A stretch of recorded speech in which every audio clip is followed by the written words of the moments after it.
Hello everyone, this is Tom Fox. I'm the Compliance Evangelist, and I'd like to welcome you to episode 54 of This Week in FCPA for the week ending May 26, 2017, the Rubber Match edition. This week, Jay and I have a wide-ranging discussion on some of the week's top compliance and ethics-related stories. We discuss the recently concluded Compliance Week 2017 conference. We talk about the surprising poll taken at the conference, which showed a very much lower readership of the Department of Justice evaluation of corporate compliance programs than people would have thought of a poll taken by attendees at a compliance conference. Jay recaps the SCCE San Francisco event he attended last week. We talk about the individual enforcement action against the MoneyGram Chief Compliance Officer, whether it's significant or much ado about nothing. We highlight an article by Sam Rubenfeld in the Wall Street Journal Risk and Compliance Journal, which discusses the upcoming event that the Department of Justice will embed prosecutors overseas.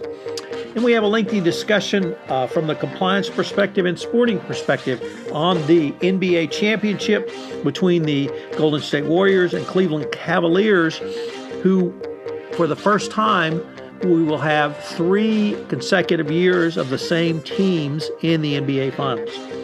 Also, I have an announcement of the release of my new book, 2016, The Year in FCPA Corporate Enforcement. So I hope you will check it out and perhaps even buy a copy. This is Tom Fox. Thank you very much for listening to This Week in FCPA. Hello, everyone. This is Tom Fox, the Compliance Evangelist, back for another episode of This Week in FCPA, episode 54 for the week ending May 26, 2017, the Rubber Match edition. I'm, as always, joined by Mr. Monitors, Jay Rosen. Jay, welcome. Hey, Tom. Good to speak with you, and anxious to hear about what you learned and who you heard speak this past week at Compliance Week in D.C. Well, you know, Jay, that's a great start and intro to this week's episode. Why don't we just dive into it? As you correctly noted, I was at Compliance Week 17 annual conference. It was one truly for the record books. We had over 660 attendees, which is by far the largest number. We had a larger number of vendors exhibiting and new vendors who had previously not been at Compliance Week, and indeed some I had not seen at any compliance conference. So it was very exciting for that reason, Jay. And the presentations were, as always, just sterling. I was able to chair a panel of Bryn McEachern and Kara Brockmeyer, which was extraordinarily interesting, talking about FCPA enforcement. We really focused over the past year, where Kara kind of gave her perspective as, of course, former head of the FCPA unit, Ren's head of the FCPA unit for investigative unit for the the FBI. So that was always good to hear his perspective. I even got him to talk about some of the differences in approaches. So I asked him, for instance, what's the best practice program from the FBI's perspective? What's extraordinary cooperation from the FBI's perspective, as opposed to perhaps the Department of Justice and Securities and Exchange Commission? So many of the themes that they talked about were themes that were important in 2016. They're important now and are going to be important in the future, and we'll talk about those throughout the podcast. So I also was on a breakfast panel with my Compliance Week colleague Joe Mont, chaired by our editor-in-chief Bill Coffin, where we talked about Trump the first 100 days. Joe writes, he's a business journalist centered in Washington or domiciled and headquartered in Washington, and he writes and talks about the regulatory aspect of things. So he had some really interesting insights and comments from his journalism perspective. And of course, I talked about compliance, the FCPA, and the things that you and I have visited on most recently in our Everything Compliance podcast on Trump's first 100 days. So that was a lot of fun. Also on Monday, the opening day, the opening keynote was a futurist, Dr. Brian Johnson, who heads the ThreatCast Institute at Arizona State University. Apparently, this is an approved academic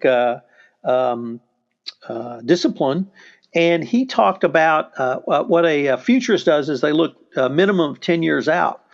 So it was a very interesting talk about really the future of compliance. Now, he did talk about cybersecurity and some of those issues, but he had a really interesting phrase. He talked about industrial grade artificial intelligence.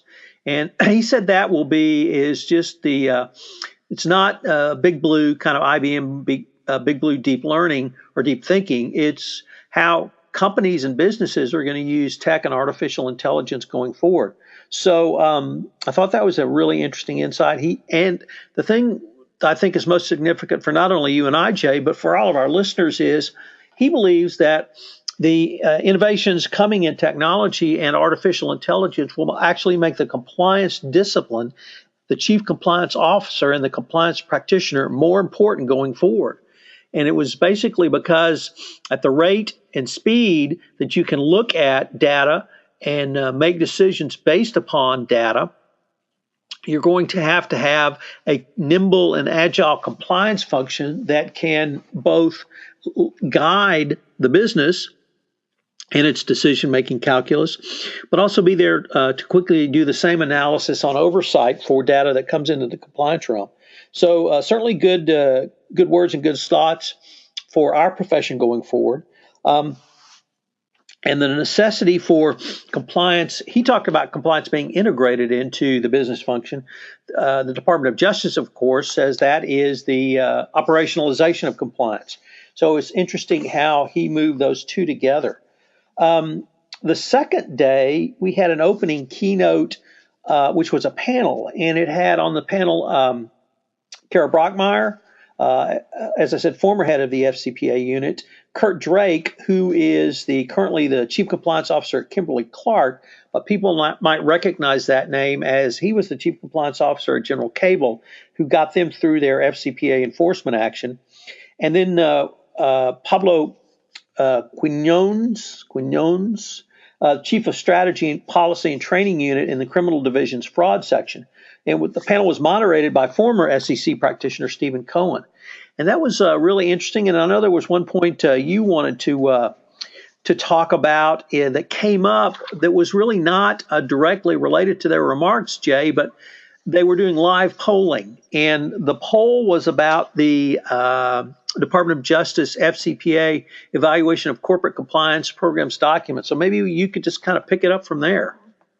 Sure. So they took a poll of 175 compliance professionals who were at the conference, and it showed that at least half, 50%, had not read the guidance released by the DOJ in February. So that seems to be kind of like a shocking number, especially when you have all those bright minds from the FCPA and ethics and compliance world there. So was there a palpable gasp in the room, or what was the reaction like in there, Tom?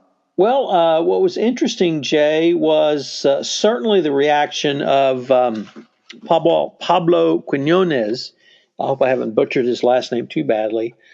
He was, I think he just said, wow.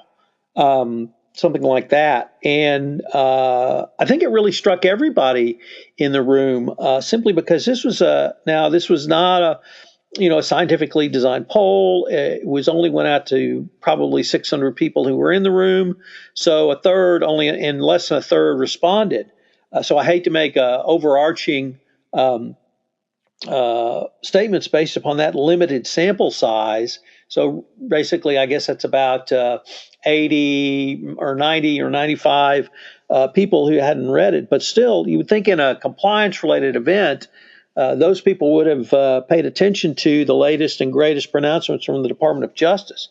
Where I'm left standing is the Department of Justice has issued at no charge to anyone publicly available. Did I mention it was free? A document on what they think and the questions they will ask of you about your compliance program if you come in front of them through an enforcement action. The questions are laid out in a structured format, basically around the 10 hallmarks of an effective compliance program, and they allow you to self-test your own and even self-audit your own compliance program around the issue of operationalization. So why you would not look at it or even read it is really just stunning to me to have that number. So it was interesting. Wei Chin, the Department of Justice Compliance Counsel, was there. She had some remarks around the evaluation of corporate compliance program documents. All in all, the panel was very interesting. It also, Kurt Drake had some really interesting comments about how he actually did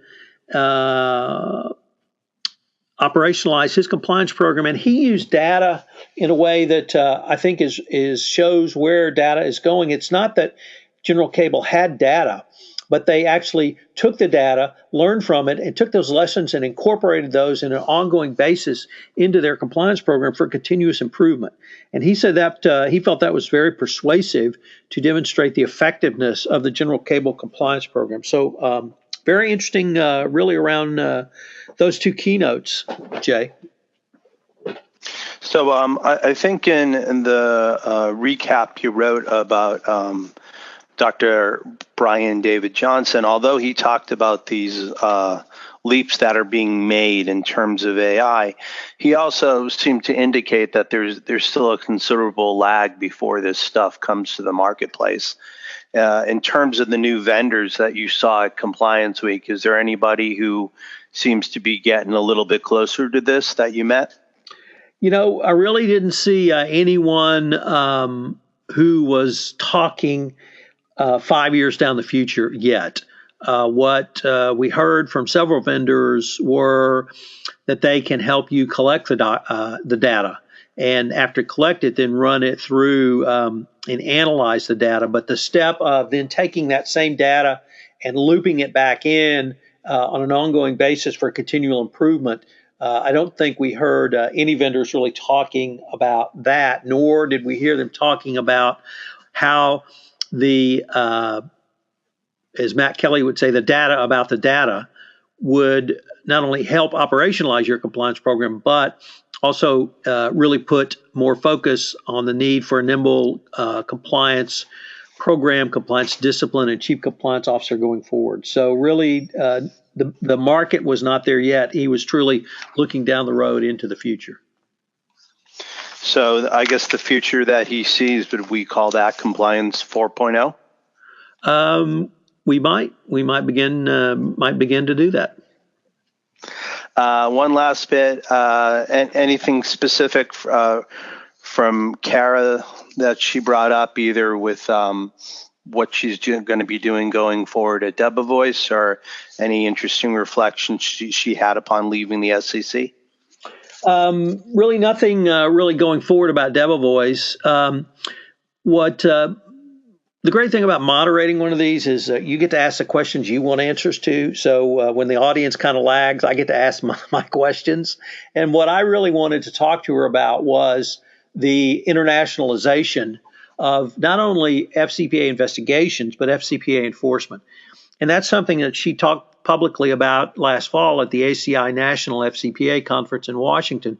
So I really got her to talk about some of the steps that not only she took specifically at the SEC, but task force she was on to help train prosecutors and investigators from other countries and other jurisdictions. She talked about coming to the United States, or they put on boot camps, the SEC and DOJ put on boot camps here in the United States. And she talked about the most recent one, which I think was either in the fall or summer of 2016.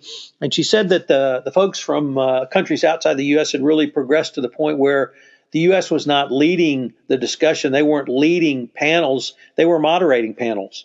And they had investigators and prosecutors from other countries talking about their best practices as a way for, Americans to gain knowledge from. So I thought that was really interesting, and it ties into certainly some of the themes that I said we wanted to talk about here. And what I saw was a key theme from 2016 was this internationalization of not just investigations, but enforcement. Ren talked about, he tied it into the amount of work the FBI does overseas. The FBI has agents in a wide variety of countries focusing on corruption and bribery. London, West Africa, Central Asia. I mean, he just went through a list of countries, and then he said, and if there are major American business interests in a country, you can better believe the FBI is going to be interested in. Brazil, of course, was one of those as well. So it truly showed the international aspect of this and how important it is kind of going forward.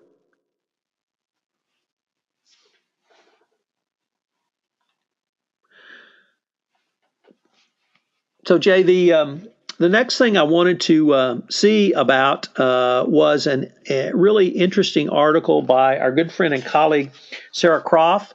Sarah is or writes rather, on the grand jury blog, and it's around the MoneyGram CCO prosecution. This was a prosecution of a chief compliance officer. And so many in the compliance field were a little bit worried about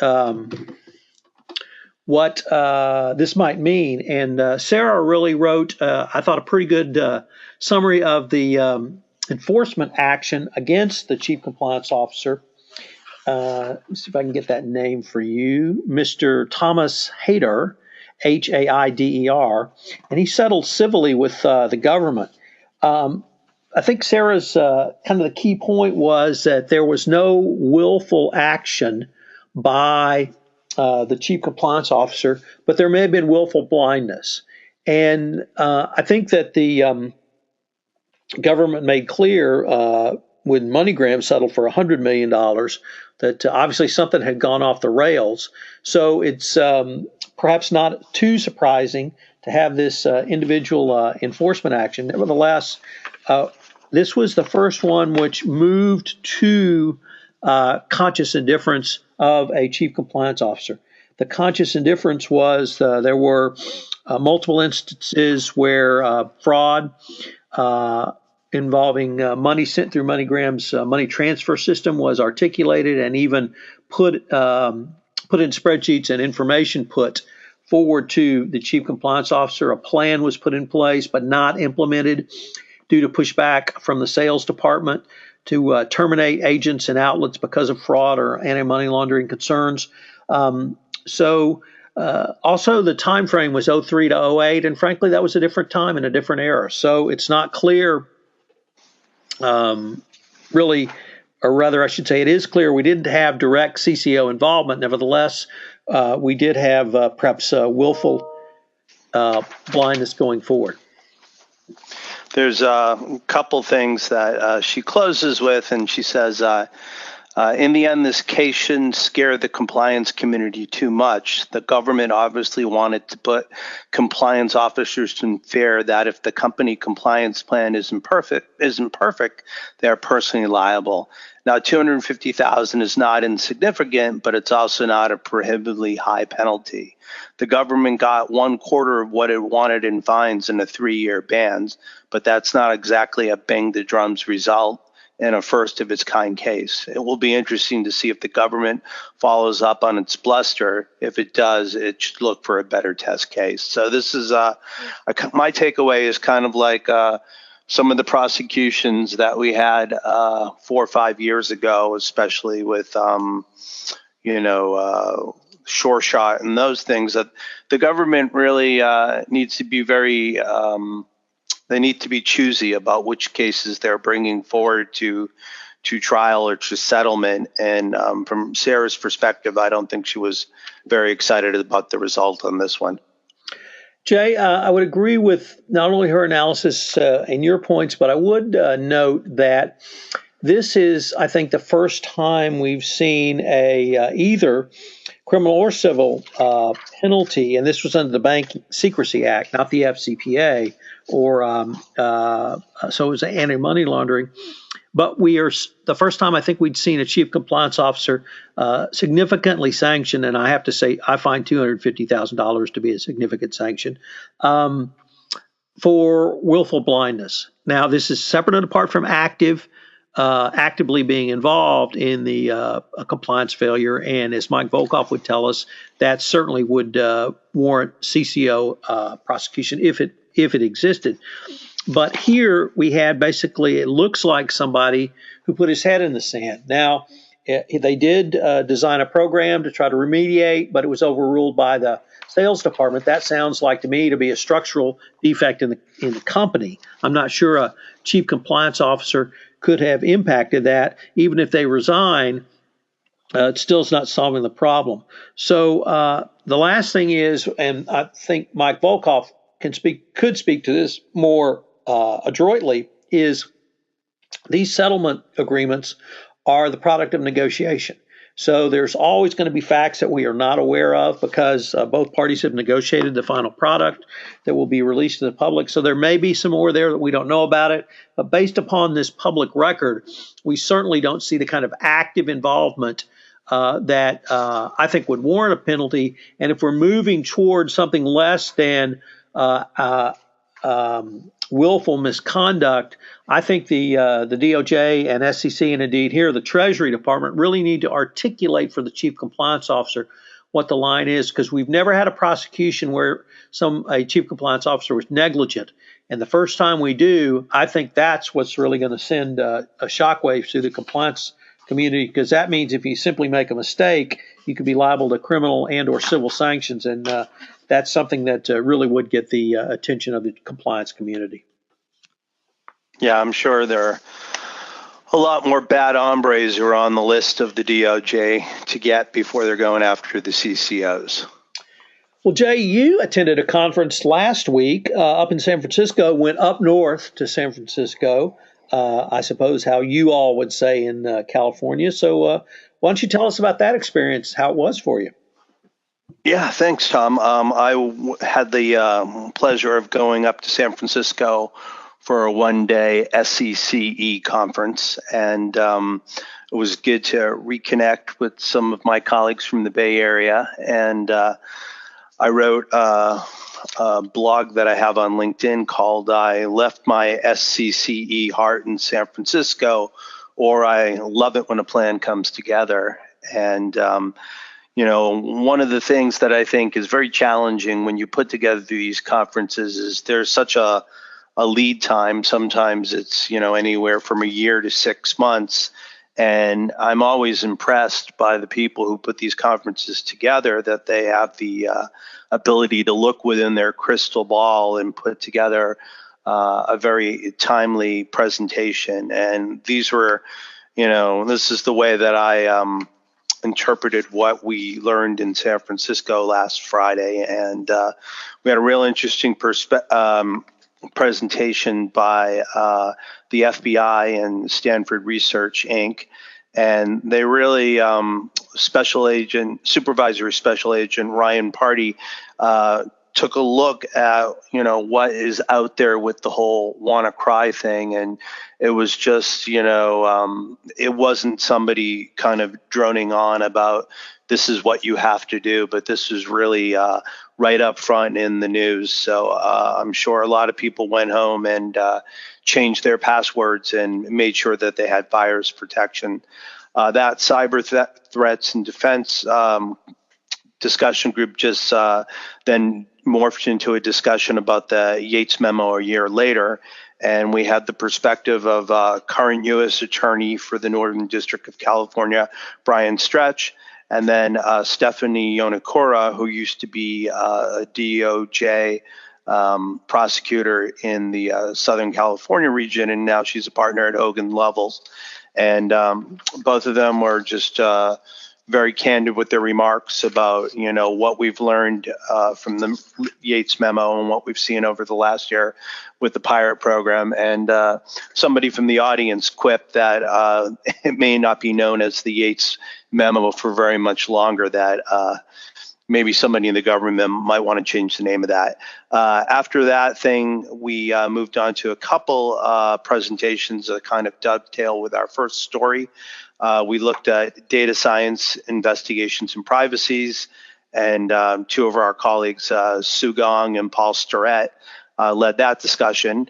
And again, it touched upon AI and how you can really use different data streams to operationalize your compliance. And then there was a presentation from PwC and Microsoft about how Microsoft is actually using this to come up with a piece of software that compliance professionals can use. And the concluding panel that was put on was something that was called Soft Skills and Tips for Success for the Compliance and Legal Professionals. And this was led by Grace Kendrick and Len Shen, who's Visa's Chief Compliance Officer. And as I note in my story, it was the last session of the day, which always can be a little bit challenging with people's stomachs grumbling and everybody getting ready to make the last train and plane out. And this was probably one of the most enjoyable sessions of the day. And they talked about, the soft skills that you need to succeed as a CCO. And also, Grace actually took the audience through a mindfulness meditation. So this is something that maybe might seem a little bit new agey because we were in San Francisco, but I'm really looking forward to the upcoming conference in Vegas this fall, because the Sunday before the conference officially starts, there's going to be a whole day of these soft skills. And I think, we may all have a great message, but a lot of it depends on how we deliver that message, and then also how we interpret the message being received. So I think this is really innovative programming from SCCE, and I was glad to get a preview of it last Friday, and I'm hungry for more of it at the fall conference. Jay, what was the attendance at this event? And we had probably about 75 people. So for a one-day conference, that's a pretty good turnout. And there's just no substitute for being able to interact with people in person. And, lots of folks that we knew each other both via LinkedIn, but it was, even great just to have a 2 or 3 minute conversation and see how people are doing and where they're moving and what kind of challenges that they're facing on a daily basis.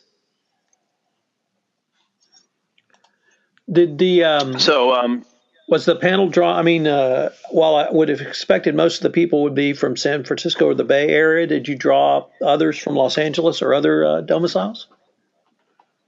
Yeah, there are a few people from out of town, but the majority of the folks were either there from the city or Silicon Valley. And, I know there was a large attendance of people there from PG&E, so they were based in the Bay Area. So, when you can do a one-day trip or more effectively like a 1 or 2 hour drive, I think that's, what the beauty of having one of these local conferences are like. And then I think the key is that, not only is it once a year, but when you have your local groups like you have Gerber in Houston, you're able to get together either on a monthly or a quarterly basis. And I think that's really, gives continuity to the connection between the compliance community.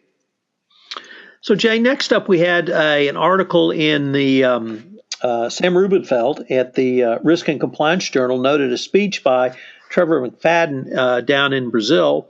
And we've linked to both Sam's article and the full text of the speech in the show notes. But in it, he announced that the Department of Justice will begin to embed Department of Justice prosecutors overseas to facilitate this additional internationalization of both enforcement and investigation. Sam noted in his article that there had been a 150% increase in the number of annual requests from foreign prosecutors seeking U.S.-based evidence to support bribery and corruption investigations, while in the same time frame there was a 75% jump in U.S. requests from its foreign partners. So pretty clearly the internationalization effort is moving forward. Having a U.S. prosecutor in the United Kingdom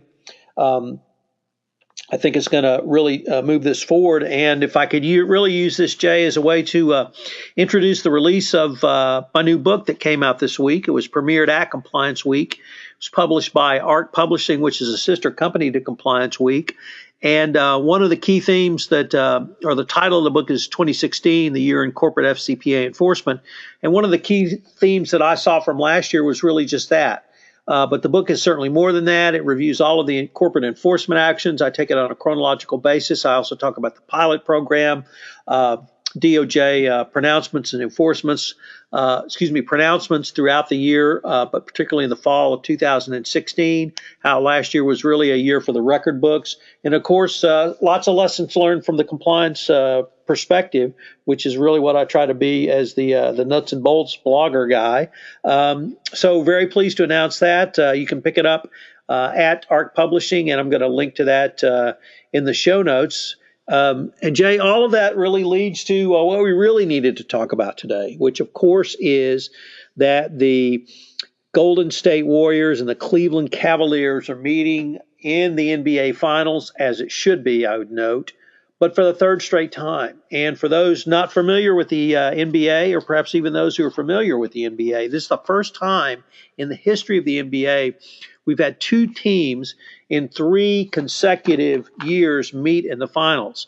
And when we were visiting in the green room before today's podcast, Jay, we both really at some point had thought, well, gosh, didn't the Lakers and Celtics in the 60s meet every year? And what about in the 80s? And that's kind of what we, and I think the sports world remembers, but it turns out that's not correct. So I am very excited about this. The thing I love most about sports is sustained greatness. And when you can do faux, as Moses Malone would say, when Philadelphia swept all the way to its championship back in 1982, we've got the Warriors faux getting to the finals. We've got the Cavaliers, I think, faux one getting to the finals. I thought Boston turned out to be a little more interesting series than I thought people thought in a lot of different ways. But now we've got the two best, and I don't think anybody can dispute we have the two best teams in the NBA. And I certainly am more than happy to share where I think this is going to go. But you're a homer. You're not the world's biggest Celtics fan, but they are the Boston Celtics. So, of course, that means you are a fan. So, really, what did you think about the Celtics? How are you feeling about do you hate the Cavs and want the Warriors to win, or are you going to stick your Eastern U.S. roots and really pull for the Cavs?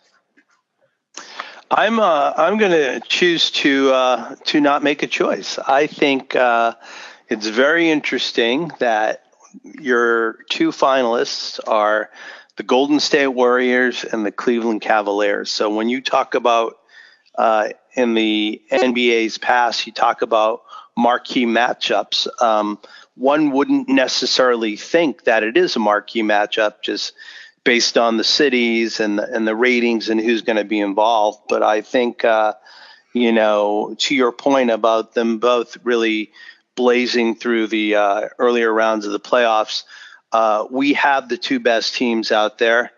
Golden State is very good defensively, and their offense was augmented this year with Kevin Durant coming aboard, and Cleveland's been all about saving their strength and reserving their abilities to be able to compete at a high level in the finals. So I think this is either a 6 or a 7 game series, and I think you've got the two best teams meeting each other. So it almost makes sense that 3 years in a row we're doing this. And your point is that this is something that the Bulls didn't do, the Celtics didn't do, the Lakers didn't do. So I'm looking forward to some good basketball.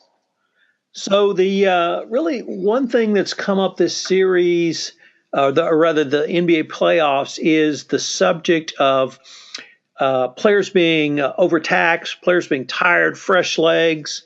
What happened, for instance, to the Houston Rockets when they lost to San Antonio Spurs, Game 6 in Houston, where they were just completely annihilated, or Game 5, I should say, where they were completely annihilated by the Spurs. And did they just simply run out of gas? Did that start in Game 5? Conditioning, lots of issues that you typically don't see. I mean, I think when you think of basketball, you think of Michael Jordan with 104 fever, having one of the greatest playoff games ever, taking fluids on the sideline, and you didn't see him worried about tired legs, dead legs, or any other kind of legs other than Jordan legs. And that's sort of what we expect of our professionals. In Game 3, I think, when Boston won, LeBron James had one of his worst playoff games ever, and he's had a couple of bad playoff games. Is that just because he had a bad game? Was he tired? Was he sick? Does he have some nagging injury? Obviously, Isaiah Thomas, from a personal tragedy standpoint, losing his sister was something that struck everyone. But what we didn't know is he had a torn hip. And he played in the Washington series at the end, injured. And he was injured so badly he had to withdraw from playing in the Cleveland series. And how did that impact? How does that impact the Celtics going forward? And then is LeBron tired?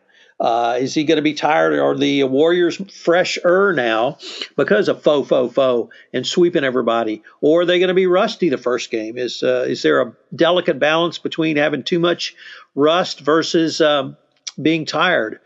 So it's going to be interesting. The Warriors, I think,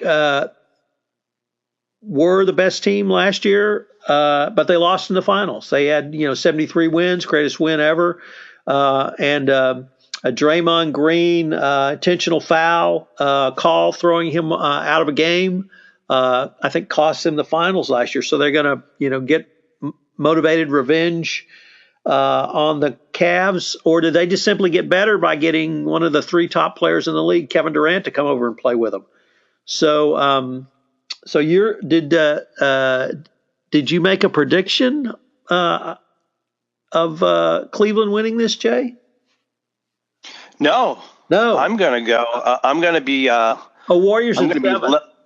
I'm going to be left coast and go Warriors in 6. Warriors in 6. Well, I'm feeling a faux going. So I think the Warriors are highly motivated. I think they're rested, and I'm predicting a sweep. Really? So okay. The only downside is that you and I won't be able to take in a game at Shelley's like we do sometimes when we're in D.C. around this time of the year. Well, that's true, but Mrs. Compliance Evangelist has to go to England, so I'm going to be batching it next week, so I'll be able to rock out to some serious basketball. With your 88-inch TV, how big is that thing? Yeah, it's big. It's nice. So anyway, well, Jay, I think that kind of wraps up the week for May, ending May 26th. We should note we're recording this on the Friday before Memorial Day. So everyone have a great Memorial Day weekend. Have a safe Memorial Day weekend. And Jay, you want to take us home? Sure. So on behalf of Tom Fox, the Compliance Evangelist, and myself, Jay Rose, and Mr. Monitor, we'd like to thank you for spending your time and taking a look at the FCPA week that was for the week ending May 26, 2017. Have a great Memorial Day and be safe. Hello, everyone. This is Tom Fox again. I'd like to thank you for listening to this episode of This Week in FCPA, and I hope you'll join us again for next week's episode. If you've listened to this podcast on iTunes, I would greatly appreciate it if you would rate the podcast, as it would help in our rankings and also help get the word out about the only weekly podcast in compliance. Also, if you have any questions you'd like us to take a look at, you can email me at tfox@tfoxlaw.com. You can email Jay at jrosen@affiliatedmonitors.com. This is Tom Fox. Have a safe and wonderful Memorial Day weekend.